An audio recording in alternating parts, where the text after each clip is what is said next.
कल हम लोग सीख रहे थे कि प्रभु यीशु मसीह क्या बोल रहे हैं कि मेरी इच्छा क्या है कि अपने भेजने वाले की इच्छा पूरी करूं, उसका काम इच्छा के अनुसार चलूं और उसका काम पूरा करूं। इसी जैसे प्रभु यीशु मसीह इस संसार में काम के लिए आए थे, टाइम पास करने के लिए नहीं आए थे, एक काम के लिए आए थे। इधर आके वो काम को पूरा करके वापस कहाँ गए? पिता के पास गए। इसी प्रकार हम एक एक के लिए भी परमेश्वर का एक योजना, एक काम है जिसको हमें इस पृथ्वी पर पूरा करके हमें वापस किसके पास जाना है? पिता के पास जाकर अपना क्या देना है? हिसाब देना है। लेकिन बहुत बार हम जीते कैसे कि हमें तो कुछ काम ही नहीं, हम बस क्या कर रहे हैं? टाइम पास कर रहे हैं, रो धो के कैसे भी अपना क्या चला रहे हैं? गाड़ी चला रहे। लेकिन वचन में परमेश्वर ने हर बात को क्या किया है? हमें लिख कर दिया है। हम लोग अनपढ़ हैं बोलकर हम बहाना बनाकर क्या कर रहे हैं? अपना समय को बर्बाद करें। लेकिन अभी तो चलो हम कैसे भी अपना समय ख़त्म कर सकते हैं ना, लेकिन एक दिन तो मालिक के सामने क्या खून है? हाँ, हम में से कौन बोल सकता है नहीं मैं अनपढ़ है ना इसलिए मुझे मालिक के सामने खड़ा नहीं होना पड़ेगा? कोई ये बहाना चलेगा? उस समय सोच लो, उस समय सारे संत लोग होंगे, है ना। हम पढ़ेंगे ये आयत, आप लोग को बार बार पढ़ा है फिर भी पढ़ लो, 2 कुरिन्थी 5:10।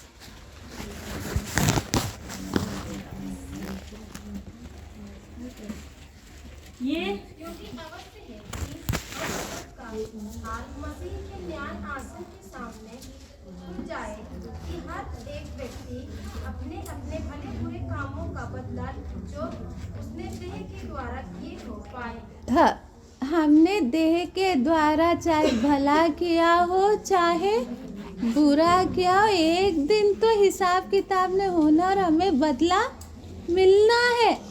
वो चीज़ कभी भी मेरे और आपके दिमाग से नहीं होना। अभी सोच लो, मैं बार बार ये बात क्यों आप लोग को समझा रही हूँ। हर एक टीचर है ना, वो क्या चाहता है, उसका जो स्टूडेंट है वो अच्छे नंबर से जब पास होता है तो टीचर को कितनी खुशी होती है ना। मेरा स्टूडेंट, जैसे अभी कंपटीशन होता है, अलग अलग स्कूल के आते हैं बच्चे, वहाँ पे हिस्सा लेते हैं, और जिस टीचर का बच्चा जीत जाता है वो स्टूडेंट को तो खुशी है, लेकिन उसके साथ साथ खुशी किसको भी होता है? टीचर को भी होता है। इसी प्रकार हम लोग जो आपको सिखाते हैं, है ना, हम लोग का इच्छा क्यों आप सोचो बार बार दीदी यही बात को क्यों दोहरा रही है? हमारा इच्छा क्या? न्याय के दिन जब प्रभु आपको शाबाशी देगा तो हमारा दिल कितना खुशी से भर जाएगा, है ना। और यदि प्रभु आपके साथ दुख के साथ होगा तो बताओ, हमें भी तो दुख लगेगा ना। यहाँ पढ़ाया था, लेकिन परमेश्वर के सिंहासन के सामने जब न्याय हुआ तो परमेश्वर इनके जीवन से क्या नहीं है? खुश नहीं है। तो आपको भी दुख होगा, साथ में किसको भी दुख होगा? हमें भी दुख होगा। आपको इनाम मिलेगा तो हमें भी क्या होगा? हमें इनाम नहीं चाहिए, लेकिन हाँ, जिसको पढ़ाया उसको इनाम मिल गया तो हमें कितनी खुशी होगी।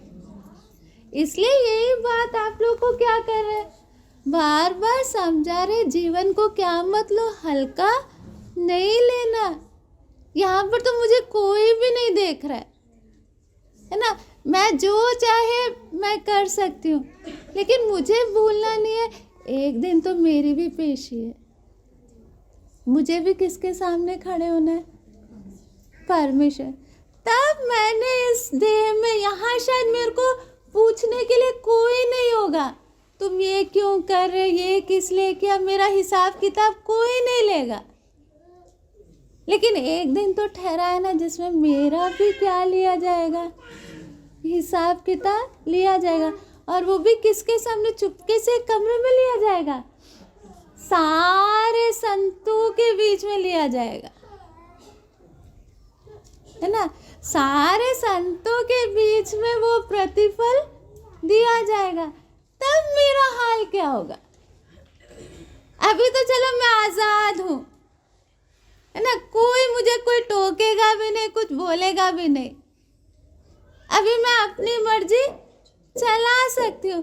लेकिन वो दिन कैसा होगा मेरे लिए जब सब संत लोग, हजारों करोड़ों संत लोग सब खड़े हो रहे हैं, बारी बारी एक एक का नाम क्या किया जा रहा है, बुलाया जा रहा है।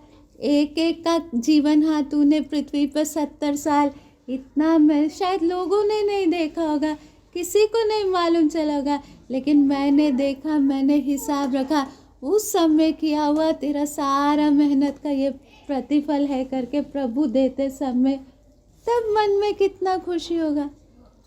लेकिन उस समय प्रभु बोले, हाँ तू तो पृथ्वी पर क्या कर रही थी, मैं देख रहा था, तू सोची थी तुझे पूछने वाला कोई नहीं, तू तो मन मर्जी कर रही थी। ऐसे सब संत तेरे लिए कोई प्रतिफल नहीं है, ऐसा बोल दिया जाए तो उस समय मेरी बेइज्जती कितनी होगी। थोड़ी बेइज्जती होगी या बहुत ज़्यादा होगी। तब तो मरने का मुंह छिपाने के लिए भी क्या नहीं होगा। हाँ, यहाँ पर तो कोई बेइज्जती करते तो मुंह छिपा सकते हैं, लेकिन वहाँ छिपने के लिए भी क्या नहीं होगा। इसलिए मैं बोल रही, यहाँ पर हम जी रहे, अपना मालिक खुद बन के जी रहे, है ना। मेरा मालिक मैं खुद हूँ, कोई नहीं मुझे सवाल कर सकता, मेरे दिल में जो आए मुझे वो करना, ऐसे जीते हैं ना। लेकिन जब असली मालिक के सामने खड़े होंगे और वो हमारी एक एक बात का क्या लेगा, हिसाब लेगा। खाली हिसाब ही नहीं, उधर प्रतिफल भी दे रहा है, लिखा है ना, भले या बुरे का क्या भी है, बदला भी है ना। उस समय को मैं कैसे सामना करूंगी।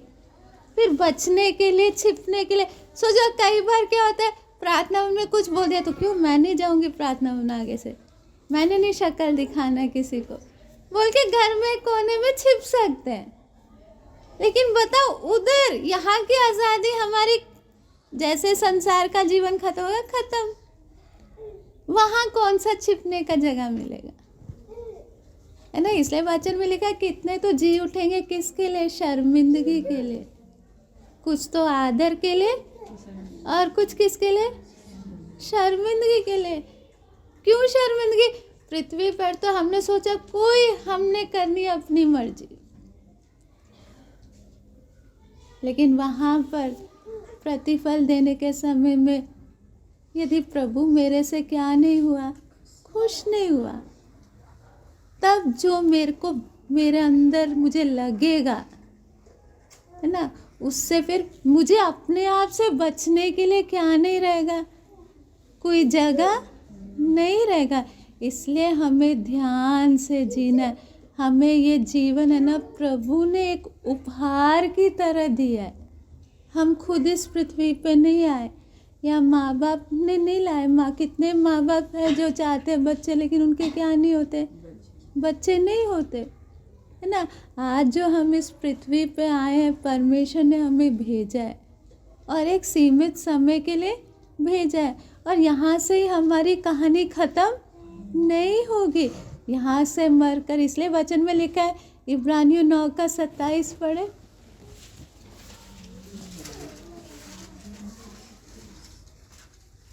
और जैसे मनुष्यों के लिए एक बार मरना और उसके बाद न्याय आसन का होना, न्याय का होना नियुक्त। दोबारा पढ़ो, क्योंकि ये नहीं सोचो कि हाँ दीदी अपने से डरा रही है। और जैसे मनुष्यों के लिए एक बार मरना, मनुष्यों के लिए एक बार मरना, और उसके बाद मेरे पीछे बोलो, और उसके बाद हाँ, न्याय का होना नियुक्त है। मरने के बाद न्याय का होना क्या है, मरने से पहले नहीं। कई लोग हमारे बीच में क्या बोलते हैं, स्वर्ग और नरक तो यही पृथ्वी पर है, आपका अच्छा जीवन है तो स्वर्ग आपके लिए इधर ही है, आपका बेकार जीवन है तो नरक भी आपके लिए इधर है। लेकिन वचन क्या होता है, न्याय कब है, मरने से पहले या मरने के बाद। हाँ, एक बार मरना और उसके बाद क्या होना है?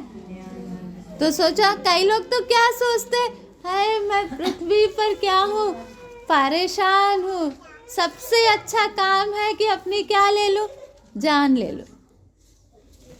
इधर के जीवन से मैं क्या हो गई, दुखी हो गए, अब जीवन को मैं क्या कर लूँ, खत्म करो। आप खाली शरीर को ही खत्म कर पाओगे, है ना। आत्मा प्राण को आप क्या नहीं कर सकते, उसको तो सामने खड़ा होना है।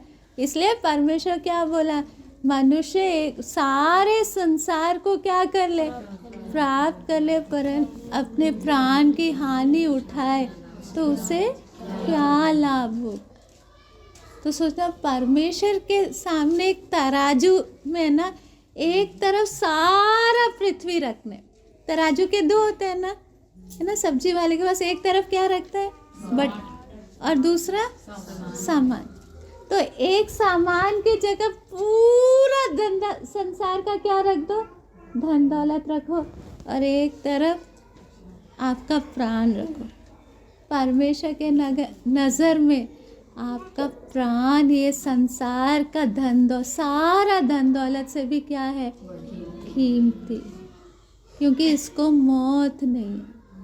क्या नहीं है, मौत नहीं। बाकी हर चीज़ खत्म हो जाएगा, लेकिन हमारे आत्मा को क्या नहीं है, मौत नहीं है। हम जानवर से क्या है, अलग है। जानवर को खाली प्राण है ना। प्राण में आता है दिमाग, कुत्ता को हमसे भी ज़्यादा दिमाग है कई बार, है ना।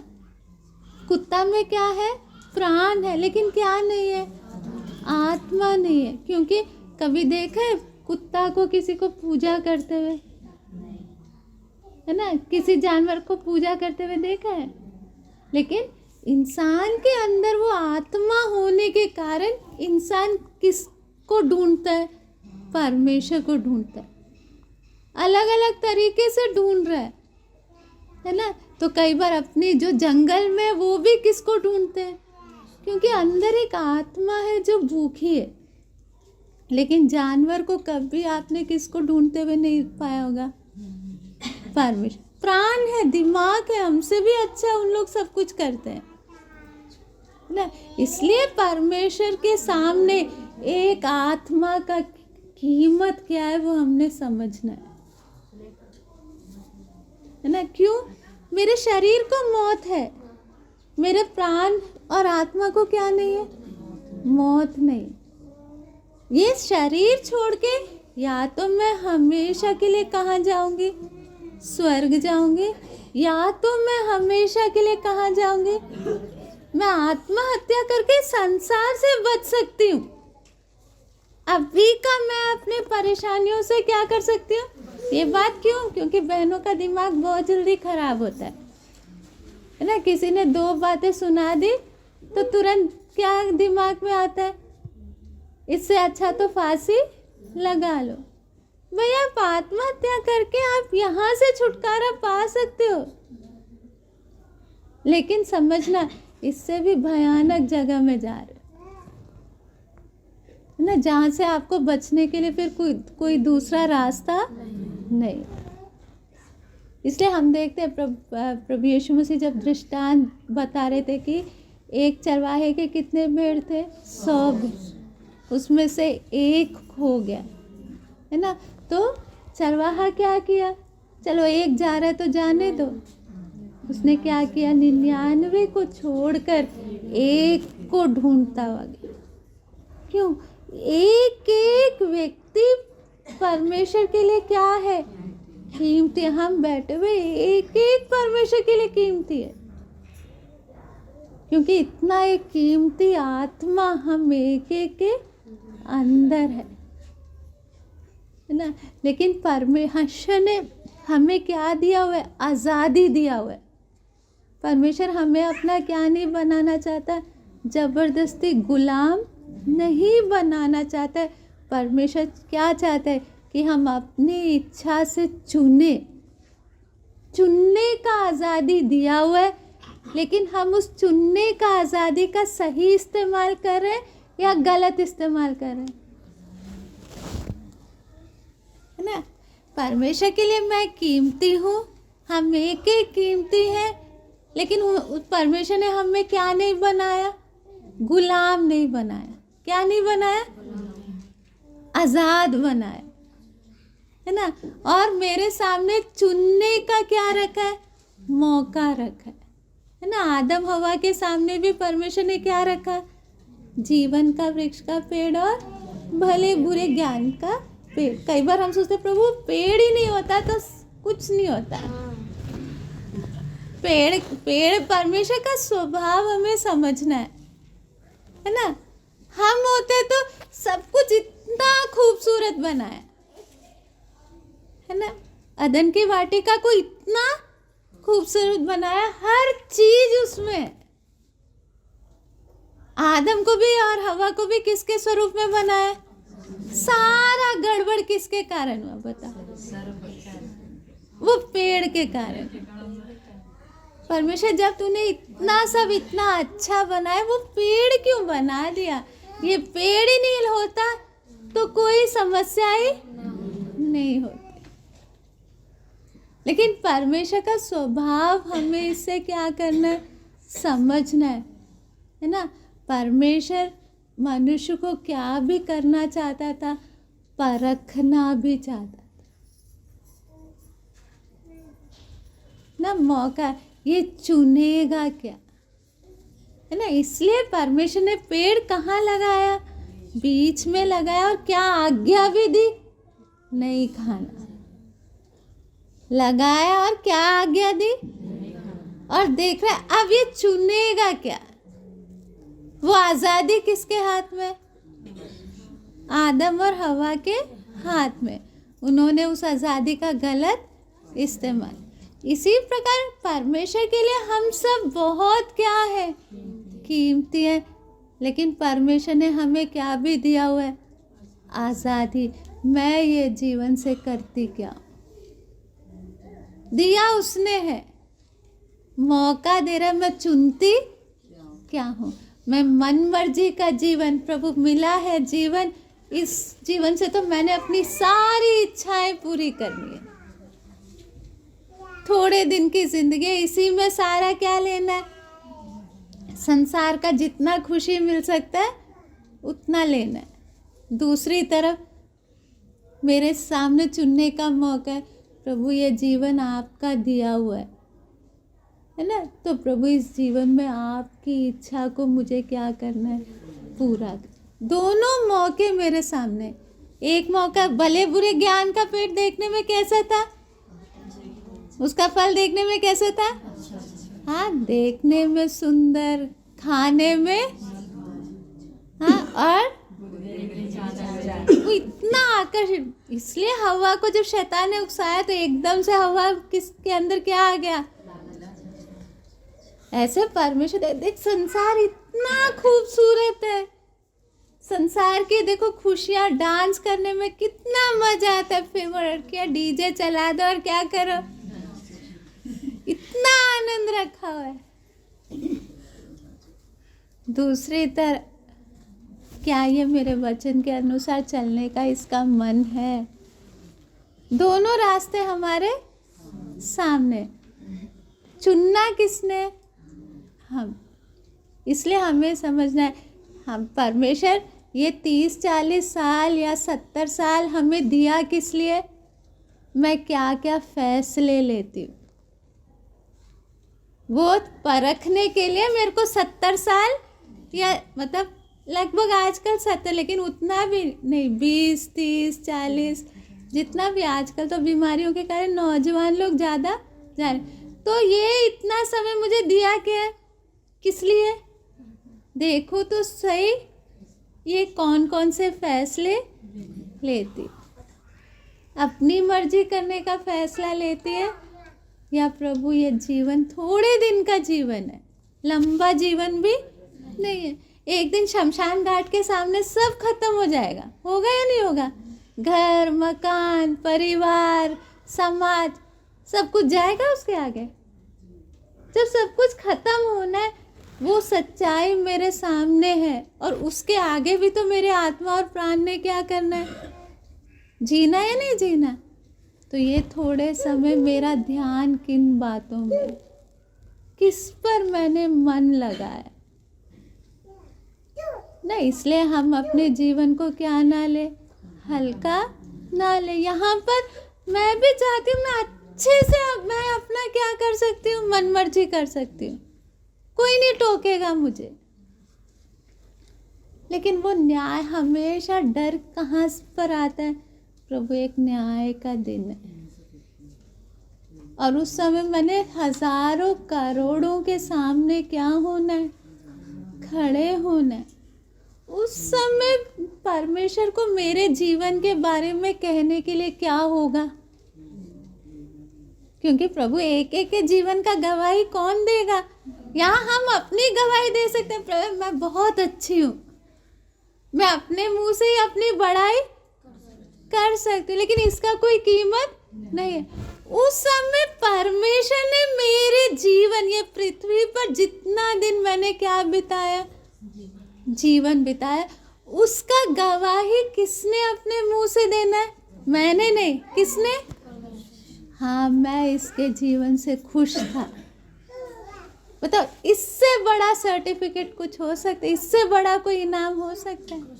मेरे विश्वास योग्य सेवक, यदि परमेश्वर कहे, इससे बड़ा कोई मुकुट भी नहीं। इसलिए हमें हमारे ध्यान में हमेशा क्या रहना है। मैं क्यों आपको ये बार बार चिता रही हूँ, क्योंकि मैं आपके लिए भी यही सुनना चाहती हूँ कि आप एक एक के जीवन को देखकर परमेश्वर दुखी हूँ करके ना बोले, क्या बोले, चाहे मैंने तुम्हें एक गरीब परिवार में जन्म लेने दिया, परिस्थिति अच्छा नहीं था, हर चीज़ आपके विपरीत था, लेकिन तुमने वफादारी से अपना जीवन बिताया। वो चीज़ परमेश्वर बोलेगा तो हम अपने एक सेकंड में अपना सारा दुख भूल जाएंगे,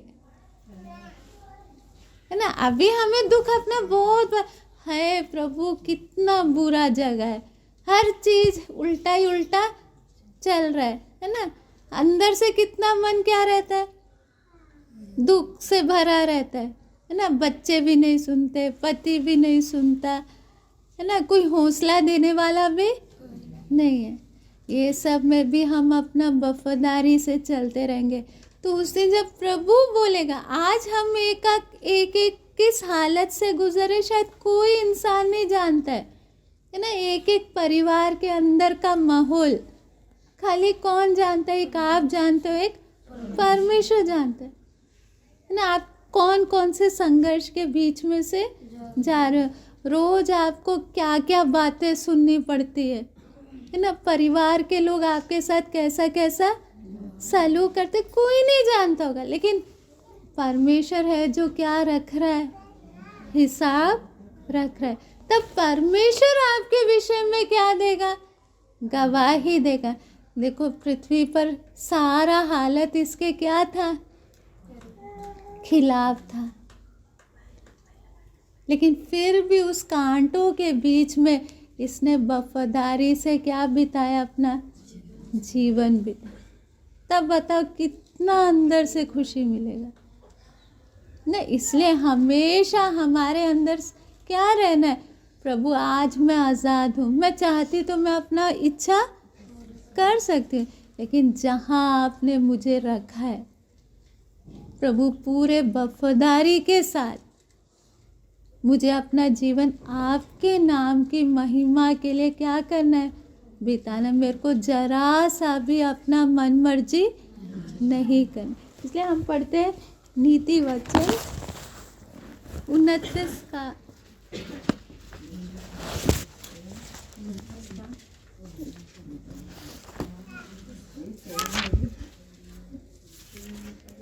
18।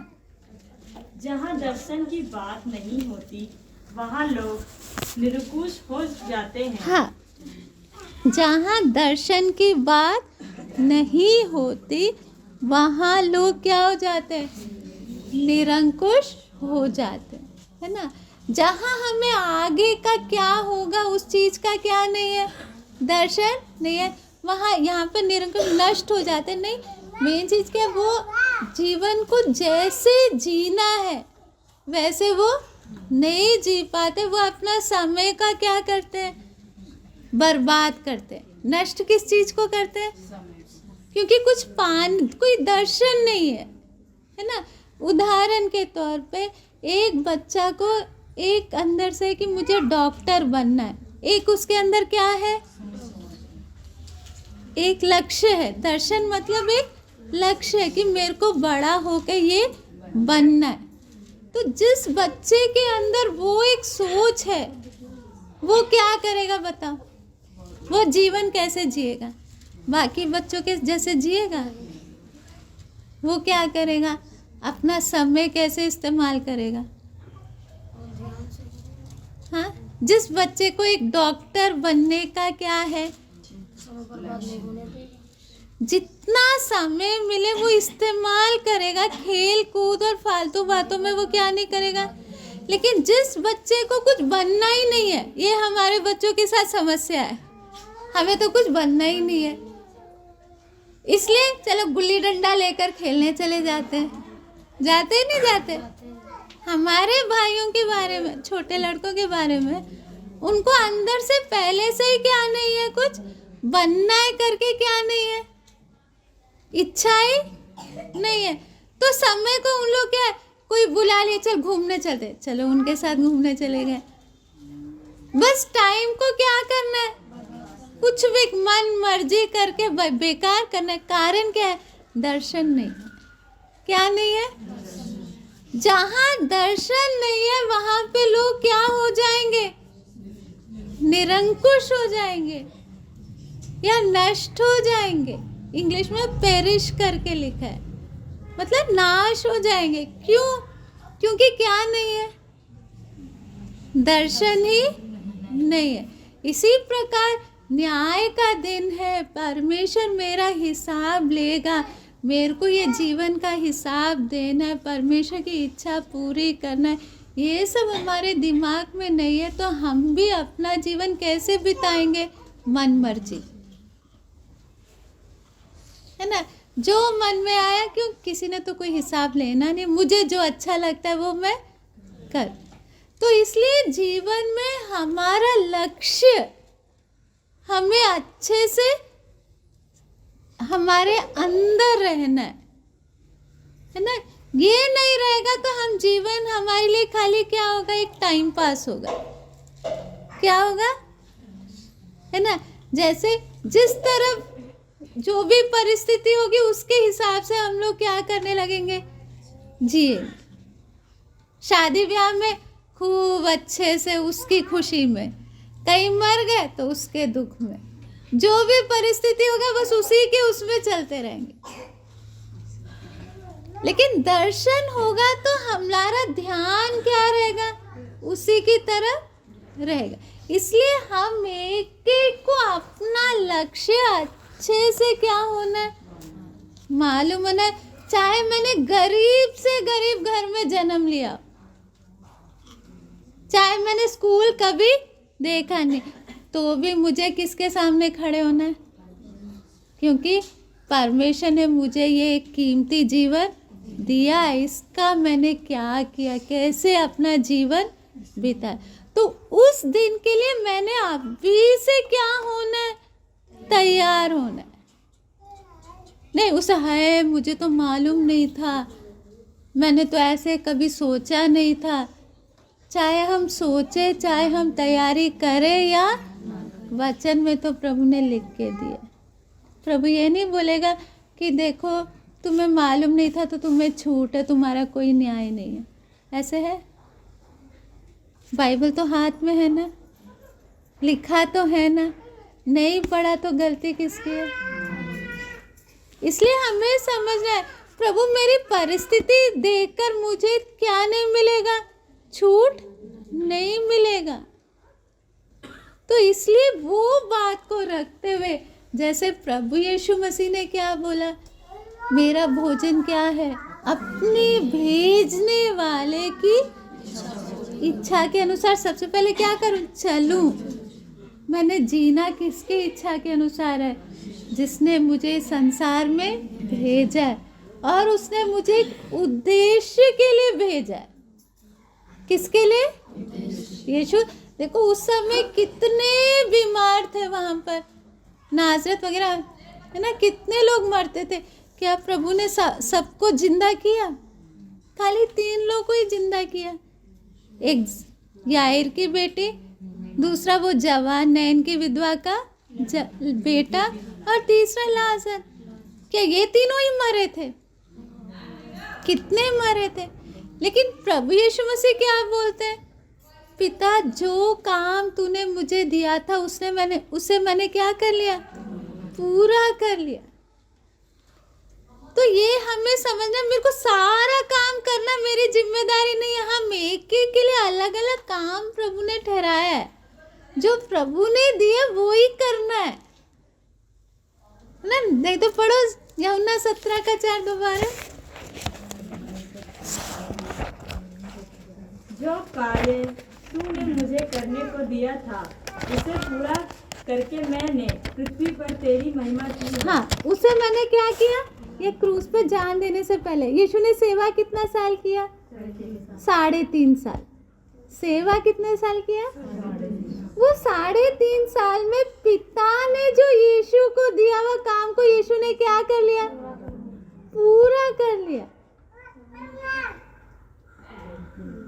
है ना। हम लोग क्या बोलते हैं, कोई 80 साल जिए तो हम देखो उसको इतनी लंबी जिंदगी। 80 साल जी कर भी जो काम प्रभु ने दिया उसको ना करे तो कुछ फायदा है?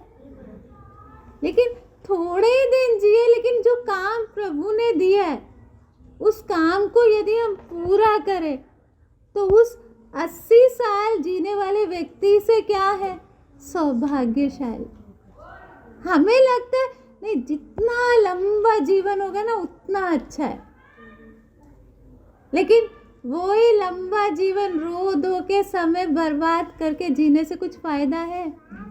प्रभु, जिस काम के लिए तूने मुझे संसार में भेजा है उस काम को मुझे पूरा करना है। कितनी लंबी है जीवन वो नहीं है।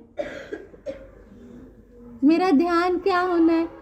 प्रभु, तूने मुझे एक उद्देश्य के साथ भेजा, उस काम को मुझे पूरा कर, है ना।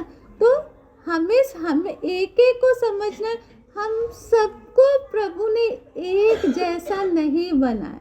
बहुत बार हम लोग हिस्सा क्यों लगाते हैं? बताओ। वो जो करे वो मेरे को भी करना। इसमें हमारा आपस में क्या होता है? हम सबको प्रभु ने अलग अलग बनाया है, एक जैसा नहीं बनाया। इसलिए तो आधार कार्ड में क्या लेते हैं बताओ? अंगूठा लेते हैं ना। और कहाँ का लेते हैं? क्यों लेते हैं? सबका अलग है, कोई दो एक जैसा नहीं मिलेगा। तो परमेश्वर ने हम सबको अलग अलग क्यों बनाया? अलग अलग काम रखा है। क्या रखा है? ये अच्छे से समझना। हमारी लड़ाइयों का जड़ ही ये होता है। वो कर रही है तो मुझे भी करना है। हमें क्या, यीशु क्या बोले? जो काम पिता तूने मुझे दिया उसको मैंने पूरा कर लिया, है ना। बहुत बार हम एक दूसरे को देख के चलते है ना। हम अच्छे से समझा। अभी हमारे ये शरीर में कितने अंग है? आप बताओ। ये शरीर है, कितने अंग है? छोटी उंगली है, अलग है ना। बड़ी उंगली अलग है ना। सोचो सारे लंबे होते एक जैसे, ये हाथ से काम हो पाता? अंगूठे की जरूरत है ना। अंगूठा नहीं होता, नहीं अंगूठा बोल नहीं, मेरे को इतना करनी, मेरे को भी इतना ही होना है। प्रभु, तूने मुझे ऐसा क्यों बनाया? ऐसे क्यों नहीं बनाया? जरूरत किसकी है? ये छोटी उंगली की जरूरत है या नहीं है? लेकिन हमारी सोच कैसे? मुझे भी ये बड़ी उंगली बननी है, जो दूसरा वो ही मुझे बनना है। अभी शरीर में हमारा चेहरा ही ले लो, सारे जिद करे नहीं मुझे आंख ही बनना, तो नाक कौन बनेगा? आंख से काम चल जाएगा? मुंह से काम आंख है, नाक है, जीभ है, दांत है। कितने दांत हैं?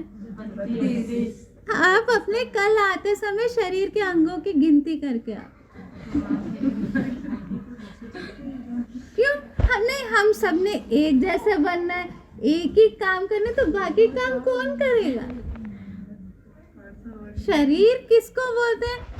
अलग अलग प्रकार के सब एक बनकर क्या कर रहे हैं? हम लोग नहीं, हम सब है तो एक ही नहीं। वो झाड़ू मारी ना, मैंने भी झाड़ू मारी। भाई झाड़ू के अलावा और भी तो काम है। उसने पोछा लगाया तो मुझे भी क्या लगाना है ना? सोचो, दुनिया में सारे झाड़ू पोछा वाले होते तो डॉक्टर का काम कौन करता? हाँ? कौन सब्जी बेचता? कौन किसान लोग खेती करे तभी तो गेहूं आ रहा है ना। तो इसलिए हमें क्या समझना है कि प्रभु ने हम सबको अलग अलग बनाया। कभी एक दूसरे को देखकर क्या नहीं लगाना, हिसका नहीं लगाना। हम एक के लिए अलग अलग काम है ना। तो हमें प्रभु के सामने पहचानना है, प्रभु आपने मेरे लिए कौन सा काम रखा है। और दूसरी बात, हम एक को प्रभु ने अलग अलग हालत में रखा है ना। एक जैसे हालत में नहीं, एक घर का हालत अलग अलग है। और कई बार हम लोग क्या करने लगते हैं, हाय प्रभु मुझे इस घर में क्यों जन्म दिया? कोसते नहीं कोसते, वो बंद करना।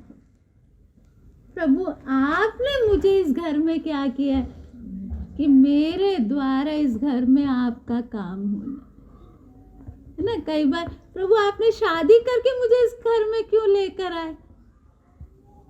कोसते हैं ना, हमेशा क्या ही करने का मौका ढूंढते, लड़ाई झगड़ा। तो प्रभु आप मुझे इस घर में लेकर आए ना। प्रभु ने जो जो बातें किया, हम कुड़ने के बजाय, कुड़ने से कभी भी जो प्रभु चाहता है वो काम हमारे द्वारा नहीं होगा। शायद अच्छा हालत नहीं है, लेकिन प्रभु उस घर में आपको इस्तेमाल करना चाहता है।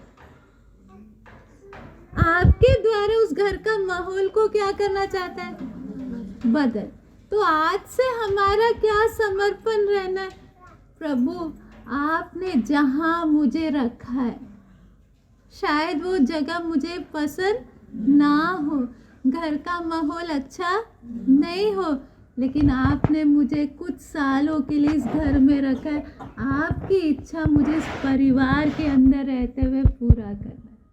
इस परिवार को छोड़कर भागना करके नहीं है। आपने मुझे इनके बीच में रखा है ना। तो यहाँ पर मेरी जिम्मेवारी को मुझे क्या करना है? पूरा कर। इसलिए आज से हमारा, क्योंकि बाद में हमें किसके सामने खड़ा होना है? प्रभु ने बोलना है कि देखो जहाँ मैंने इसको रखा था वहाँ ये वफादार है। सबसे पहले सर्टिफिकेट कहाँ से मिलना है? घर से शुरुआत हो, है ना। प्रभु यीशु मसीह हमें तो अपना जन्म लेने का, चुनने का कोई हमारे पास क्या नहीं था, मौका नहीं था। लेकिन प्रभु यीशु मसीह चुन सकते थे ना कि कहाँ जन्म लेना है, चुन सकते थे या नहीं? उन्होंने नाजरत को क्यों चुना? आपके मोहल्ले से भी बेकार है नाजरत,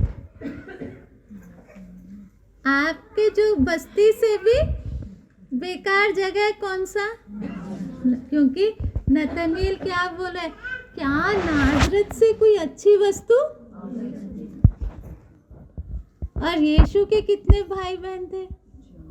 4 भाई और कम से कम 2 बहनें। यूसुफ का भी क्या हो गया? यीशु ने सेवा कितना साल किया? खाली 3.5 साल।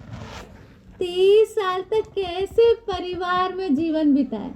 हम तो अपने परिवार से दुखी है, कब छोड़े ये परिवार? बस निकलने का क्या ढूंढ रहे? लेकिन यीशु ने 30 साल कहाँ बिताया?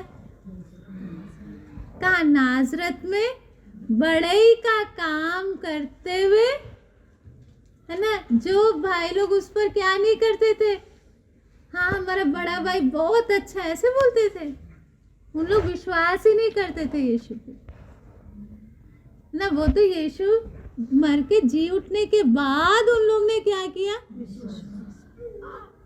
सोचो किस माहौल में यीशु ने पिता की इच्छा को पूरा किया, है ना। तो हमारा न्याय भी किसने करना है, यीशु ने करना है न्याय। इसलिए प्रभु यूहन्ना 5 में क्या लिखा है, पिता ने न्याय करने का काम किसके हाथ में सौंपा है, पुत्र के हाथ में। पिता न्याय कर सकता है लेकिन सौंपा किसको है, भाई तू रह के आया है उधर 30 साल, तो सोचो हमारा कोई बहाना चलेगा। हाँ, प्रभु आपको नहीं मालूम, गुस्सा आता है तो गाली निकल आती है, बच्चे कहना नहीं मानते हैं, है ना। यीशु भी बड़ा ही भूखापन क्या होता है यीशु को मालूम होगा या नहीं होगा, क्योंकि 6 छोटे उससे उनको खिलाना है ना, माँ को खिलाना है, फिर ही बचेगा तो किसको मिलेगा, प्रभु को। और मेहनत का भी क्या करना है, कई बार पैसे होते होंगे, कई बार तो जो जो हमें सामना करना है, हमसे पहले किसने सामना किया, लेकिन एक भी क्या नहीं किया, पाप नहीं किया। तो यीशु ने बाहर सेवकाई करने से पहले सबसे अच्छा जीवन कहाँ बिताया, अपने घर में। इसलिए बपतिस्मा लेकर जब यीशु आ रहा है तो स्वर्ग से क्या आकाशवाणी हुई, जिससे मैं, तो पहला हमारा गवाही कहाँ से निकलना है, घर से।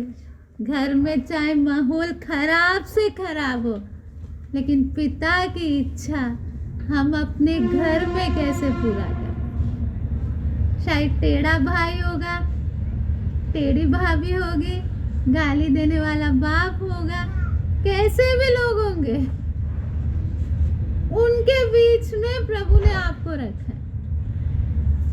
है ना। अच्छे लोगों के बीच में नहीं, टेढ़े लोगों के बीच में किसने रखा है, नहीं ये तो विश्वास ही नहीं, इनसे बात करना बेकार है, ऐसे बोल के चलते हैं। फिर तो हम फरीसियों से कम नहीं, जो अपना दिखावा का पाखंड करते हैं, है ना।